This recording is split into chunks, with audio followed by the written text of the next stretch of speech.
जय हिंद। नमस्कार दोस्तों, मैं धर्मेंद्र गोस्वामी पुनः आपका स्वागत करता हूं आपके अपने YouTube चैनल सिद्धेश्वर क्लासेज पर।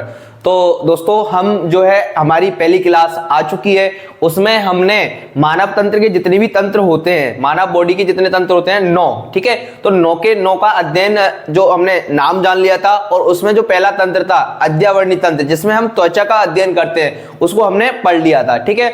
सेकंड नंबर का उसमें जो तंत्र था वो था हमारा पाचन तंत्र, ठीक है। हमने जो तंत्र होते हैं उसकी परिभाषा जान ली थी दोस्तों, किसे कहते हैं, ठीक है। मानव बॉडी कितने तंत्रों से मिलकर के बनी होती है ये हमने जान लिया था, ठीक है। कैसे सेल से टिश्यू, टिश्यू से ऑर्गन से ऑर्गन सिस्टम और एक बॉडी का फॉर्मेशन होता है, वो हमने सारा जान लिया था, ठीक है। और इसके बाद हमने पहली जो क्लास थी हमारी, ठीक है, उसमें अद्यावर्णी जो तंत्र होता है हमारा, उसका पूरा अध्ययन कर लिया है, ठीक है। तो सेकंड नंबर का जो टॉपिक है वो हमारा कौन सा स्टार्ट हो जाता है दोस्तों, पाचन तंत्र, ठीक है। हमने 9 प्रकार के जो तंत्र हैं मानव बॉडी में वो पढ़ने हैं, ठीक है। तो पहला अद्यावर्णी तंत्र हो गया, दूसरा कौन सा हो जाएगा हमारा पाचन, ठीक है। इसके बाद श्वसन हो जाएगा, उत्सर्जन हो जाएगा, ठीक है। फिर अंतःस्त्रावी भी हो जाएगा, ठीक है। इसके बाद मतलब कि मैं बात करूं परिसंचरण हो जाएगा, कंकाल हो जाएगा, ठीक है, और जननतंत्र हो जाएगा। इस प्रकार से हम 9 के 9 जो तंत्र हैं उनका सबका अध्ययन करने वाले हैं। आज जो हमारा टॉपिक है वो किससे संबंधित है दोस्तों, पाचन तंत्र से संबंधित है, ठीक है। तो हम इसकी पहले तो परिभाषा जान लेते हैं, इसके बाद पाचन किसे कहते हैं उसको जान लेते हैं, ठीक है। तो जो पाचन तंत्र है मैंने पहले ही बता दिया था दोस्तों, जो भी तंत्र है, ठीक है, तंत्र का मतलब कि पूरा एक सिस्टम होगा, इसमें बहुत सारे अंग मिलकर के एक किसी काम के लिए रेस्पॉन्सिबल होंगे, कोई एक काम को पर्टिकुलर करेंगे, ठीक है। तो पाचन के काम करने के लिए जितने भी ऑर्गन्स हैं वो सारे मिलकर के जिस तंत्र का निर्माण करते हैं वो क्या कहलाएगा, पाचन तंत्र कहलाएगा, ठीक है। इसके अंतर्गत मैं दोस्तों बताऊं, ठीक है, तो हमारा पूरा आहार नाल है, ठीक है, आहार नाल का पूरा जो हिस्सा है, ठीक है, पाचन तंत्र का एक अंग है, एक हिस्सा है, ठीक है। इसमें मतलब कि हमारा जो पाचन तंत्र है कहां से शुरू होगा दोस्तों मुख से, ठीक है। तो इसमें मुख भी आ जाएगा, मुख गो आ जाएगी, ग्रसनी आ जाएगी, ग्रसिका आ जाएगी, आमाशय आ जाएगा, छोटी आंत आ जाएगी, यकृत आ जाएगा, अग्नाशय आ जाएगा। ये सारे ऑर्गन्स मिलकर के किसका निर्माण कर रहे हैं दोस्तों, पाचन तंत्र का निर्माण कर रहे हैं। तो मतलब कि मैं अगर मान लो सम्मिलित रूप से इसकी परिभाषा कहूं, ठीक है, आहार नाल का पूरा हिस्सा, ठीक है। आहार नाल कहां से शुरू होती है, मुख से या मुख गुहा से लेकर के एनस तक। तो इसका जो भी भाग आ रहा है, इसमें जितने भी अंग आ रहे हैं वो सारे मिलकर के जिस सिस्टम का निर्माण कर रहे हैं उसको ही हम क्या कहते हैं दोस्तों, पाचन तंत्र कहते हैं, ठीक है। आपसे इसकी परिभाषा वगैरह कोई भी नहीं पूछेगा, तो पाचन तंत्र की वजह से मैंने परिभाषा आपको बता दी है, पाचन किसे कहेंगे, ठीक है। आहार नाल का पूरा हिस्सा, ठीक है, कहां से शुरू होगी है, मुख से लेकर के या मुख गुहा से लेकर के लास्ट कहां आएगा, एनस गुद्दा आएगा, ठीक है। तो ये सारे जितने भी ऑर्गन्स इसमें आ रहे हैं वो क्या किसका हिस्सा होंगे दोस्तों, पाचन तंत्र का हिस्सा होंगे, ठीक है।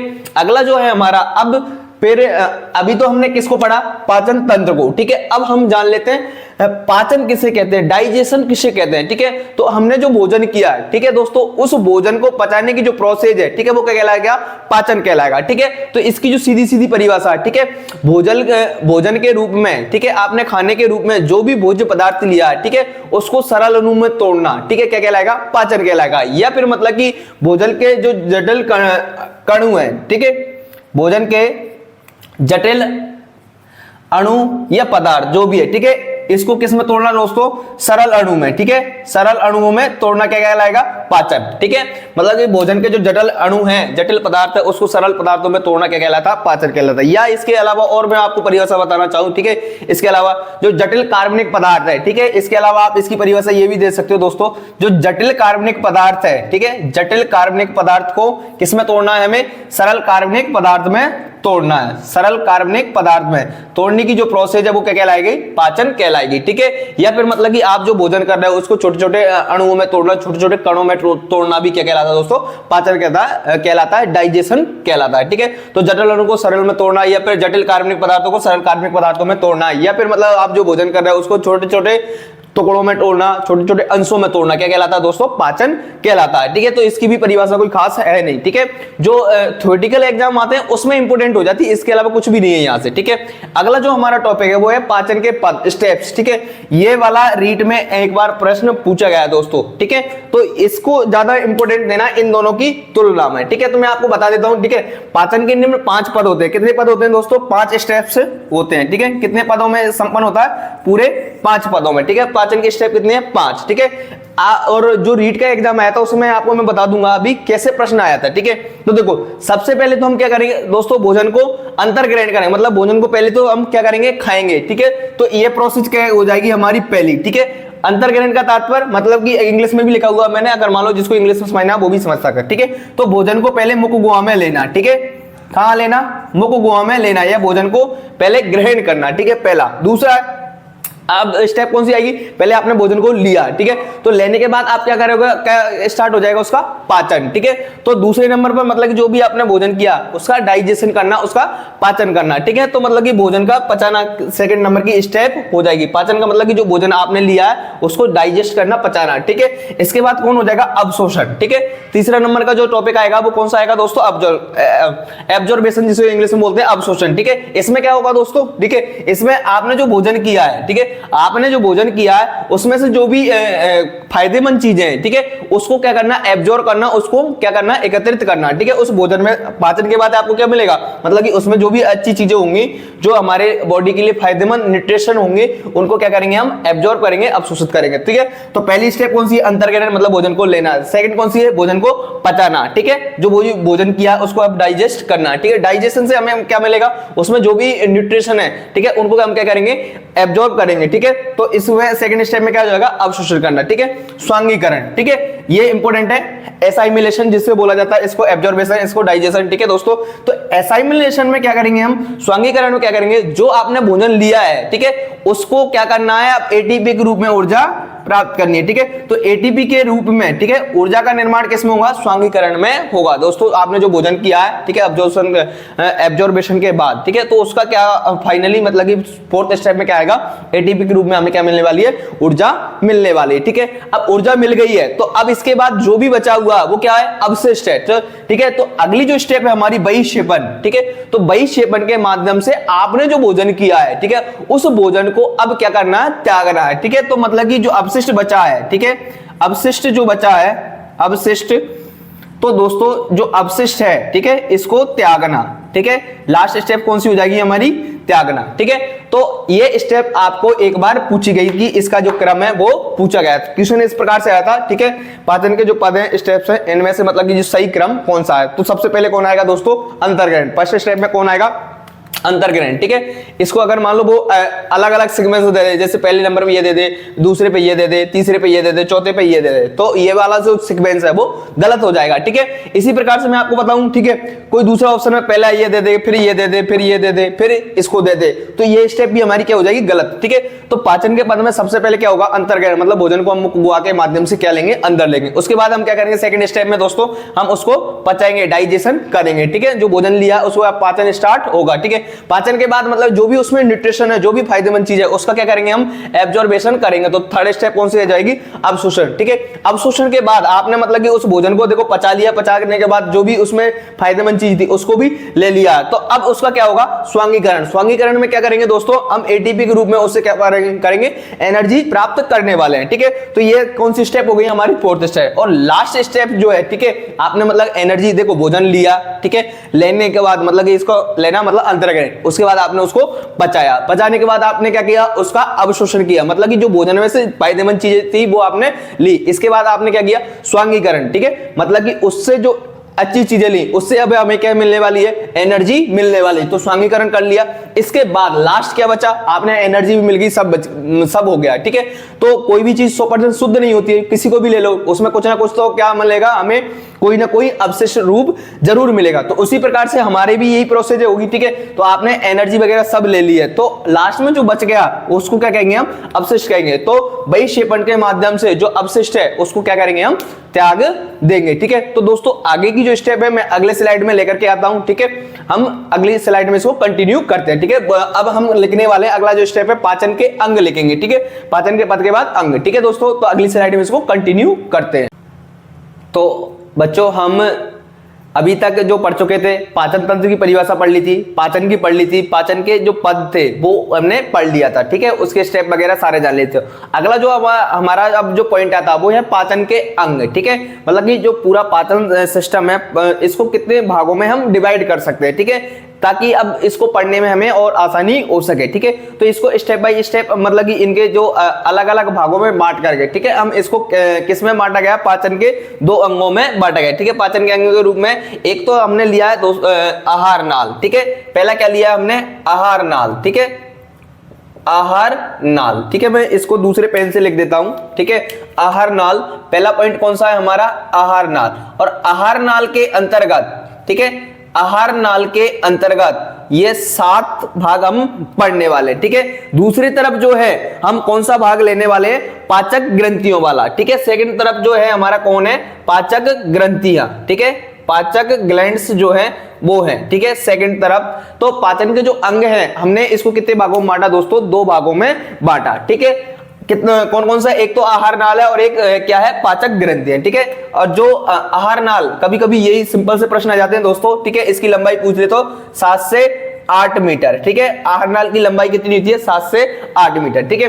अब आहार नाल के अंतर्गत, ठीक है, हम कितने पॉइंट्स को पढ़ने वाले हैं, इन 7 पॉइंट्स को पढ़ने वाले हैं, ठीक है। पहला कौन सा, मुख गुहा, ठीक है, ओरल कैविटी या बक्कल कैविटी इसको कहा जाता है। इसके अंतर्गत हम दोस्तों देखो क्या क्या पढ़ने वाले हैं, एक तो जो लार है उसके बारे में पढ़ेंगे, ठीक है, दांत है और जीभ है, इसके बारे में हम इसमें पढ़ेंगे, ठीक है, मुख गुहा में। फिर कौन सा है, ग्रसनी, जिसको फेरेंक्स बोलते हैं दोस्तों। फिर क्या है, ग्रशिका। पहला पॉइंट कौन सा दोस्तों हमारा, मुख गुहा ओरल कैविटी, ठीक है, जिसमें हम किस किस का अध्ययन करने वाले हैं, दांत का, जीभ का, ठीक है, और जो लार है उसका हम अध्ययन करने वाले। फिर क्या है, ग्रसनी है, फिर क्या है, ग्रशिका है, फिर क्या है, आमाशय है, फिर छोटी आंत है, फिर बड़ी आंत है, और फिर क्या है, लास्ट हमारा गुद्दा एनस है, ठीक है। और जो पाचक ग्रंथियां इसके रूप में कौन कौन होता है दोस्तों, लार ग्रंथियां जो 3 टाइप्स की होती है, 3 प्रकार की होती है, हम स्टेप बाय स्टेप उसको भी पढ़ने वाले, ठीक है। फिर क्या है, अग्नाशय, ठीक है, पैंक्रियाज, फिर क्या है हमारा अकृत लीवर, और फिर क्या है, पित्ताशय, गॉली ब्लैडर। तो दोस्तों इनके बारे में हम बारी बारी से पढ़ने वाले हैं, ठीक है। मैं आपको इस फ्लो चार्ट के माध्यम से एक छोटा सा डायग्राम बनाया, उसके माध्यम से मैं सारी चीजें आपको समझा देता हूं, ठीक है दोस्तों। जो मुख गुहा है, ठीक है, वो पहला पोर्शन कौन सा, ये रहा, ठीक है। ये क्या है हमारा, ओरल कैविटी, बक्कल कैविटी, ठीक है। ये ऊपर का जो छिद्र है इसको हम क्या बोलेंगे, नासा छिद्र, ठीक है, इसको क्या बोलेंगे हम, नासा छिद्र। और ये जो है कौन सा हो जाएगा हमारा, मुख वाला छिद्र हो जाएगा, ठीक है दोस्तों। मैं आपको बता दूं इन दोनों का जो संयुक्त रास्ता कौन होता है, ग्रसनी, ठीक है, मतलब कि नासा छिद्र जो मुख का जो छिद्र है, ठीक है, इन दोनों का जो संयुक्त रास्ता वो क्या होता है, ग्रसनी। ये भी प्रश्न पूछा जा सकता है। और यहां पर एक संरचना पाई जाती है दोस्तों, इन दोनों के बीच में एक संरचना होती है जिसका भी नाम पूछा जाता है, जो क्या करती है, जब हम भोजन करते हैं तो श्वसन नली को ढकने का काम करती है। मतलब कि जो भोजन हम खा रहे हैं उसको किस में जाने से रोक रही है, श्वास नली में जाने से रोक रही है, ठीक है। तो इस संरचना का नाम भी पूछा जाता है। इस संरचना का नाम क्या है दोस्तों, इसका है एपिग्लोटिस, ठीक है, एपिग्लोटिस, ठीक है। और इसको हम क्या बोलते हैं, घाटी ढक्कन भी बोलते हैं, ठीक है, घाटी ढक्कन, ठीक है। ये भी आपसे प्रश्न पूछा जा सकता है, ठीक है, कि जब हम भोजन कर रहे हैं उसको श्वास नली में जाने से कौन रोकता है, ठीक है। तो ये तो किसके दोनों के मतलब होगा, नासा छिद्र में मुख गुहा है, ठीक है। लेकिन एक और पॉइंट पढ़ा जाता है दोस्तों, वो आपने शायद ही पढ़ा होगा, ठीक है। जो नासा छिद्र है, ठीक है, और श्वसन नली है, इनके बीच में एक और संरचना पाई जाती है जिसका नाम है युबला, ठीक है। मैं अलग पेन से लिखता हूं, युबला, ठीक है। युबला नामक मतलब कि ये जो है यहां पर मान लेते हैं हम, ठीक है।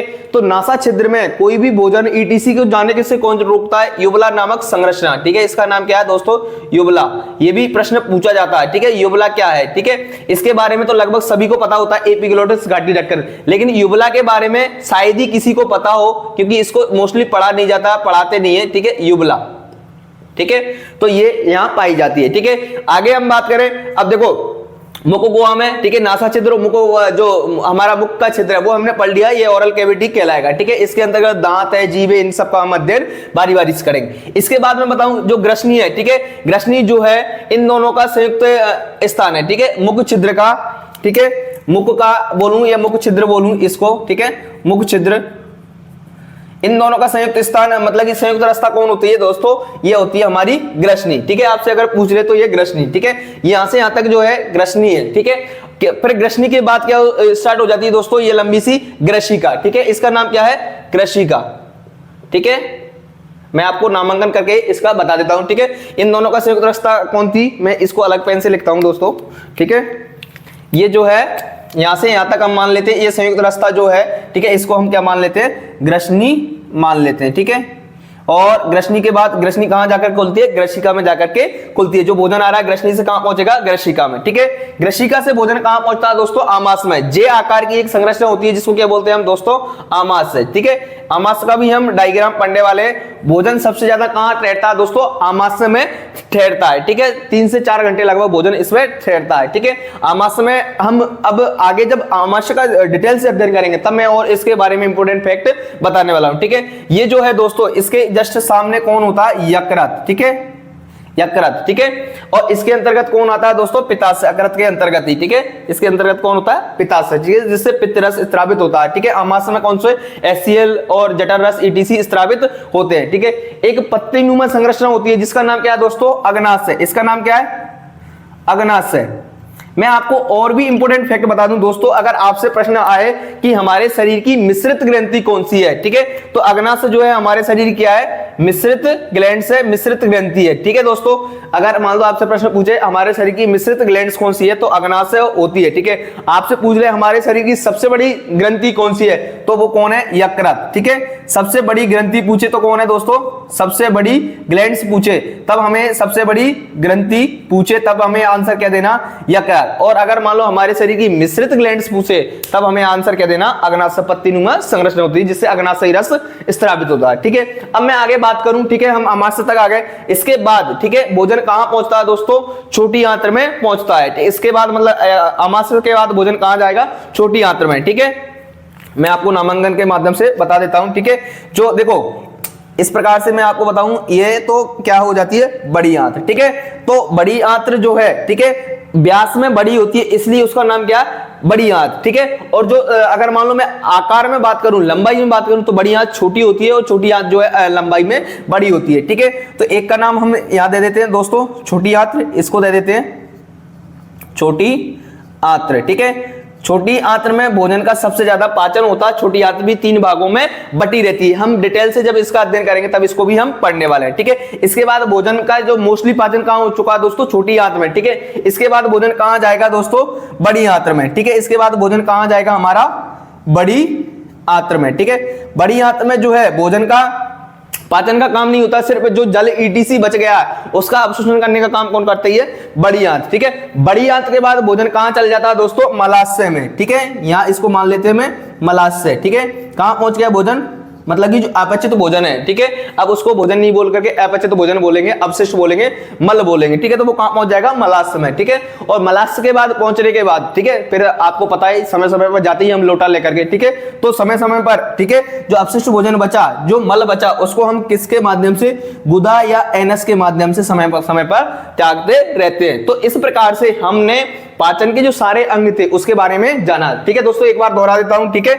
पाचन के 2 अंग हैं, ठीक है। एक तो आहार नाल में बटा हुआ और एक पाचक ग्रंथियों में बटा हुआ है, ठीक है। आहार नाल 7 भागों में बटी हुई, ठीक है। मुख, गुहा, ग्रसनी, ग्रशिका, आमाशय, छोटी आंत, बड़ी आंत और गुद्दा, ठीक है। मैंने सारे चीजें बता दी, ठीक है। इन दोनों का संयुक्त रास्ता कौन होती है, ग्रसनी, ठीक है। इसके ऊपर एक युवला नामक संरचना पाई जाती है, ठीक है। यहाँ पर एपिग्लोटिक्स होता है जो कि मतलब भोजन को श्वसन नली में जाने से रोकता है। नासा छिद्र में जाने से भोजन को कौन रोकता है दोस्तों, युवला, ठीक है। तो ये भी वेरी इंपोर्टेंट फैक्ट है, ठीक है। इसके अलावा ग्रसिका जो है, ग्रसनी से आए हुए भोजन को ग्रसिका यहाँ लाने का काम करती है। ग्रसिका से भोजन कहां जाएगा, आमाशय में, यहाँ सबसे ज्यादा भोजन रुकता है, ठीक है। यहाँ HCl अम्ल ETC स्त्रावित होते हैं। जो भोजन के साथ कोई भी अगर मान लो जीवाणु बैक्टीरिया ETC आया है तो उसको HCl अम्ल जो है, ठीक है, HCl अम्ल का अगर मान लो आपसे pH पूछ ले, ठीक है, तो कितना होता है, 1 से 2 या फिर मतलब कि इसको हम संयुक्त रूप से 1.7 pH भी कह सकते हैं, ठीक है दोस्तों। जो कि क्या करता है, जो भोजन के साथ जो बैक्टीरिया ETC आए उनको खत्म करने का काम करता है, ठीक है। यकृत, ठीक है, यकृत जो है हमारे शरीर की सबसे बड़ी ग्रंथि है, ठीक है। जिस यकृत के अंतर्गत पित्ताशय होता है, ठीक है, गोली ब्लेडर, ठीक है, ये रहा। और जिससे कौन सा रस स्त्रावित होता है, पित्त रस, ठीक है दोस्तों। आगे अग्नाशय हो गया, ठीक है, इसको हम मिश्रित ग्लैंड्स बोलते हैं। अग्नाशयी रस इससे स्त्रावित होता है। इसके बाद भोजन कहां जाता है दोस्तों, छोटी आंत में। छोटी आंत में भोजन का मोस्टली पाचन होता है, ठीक है।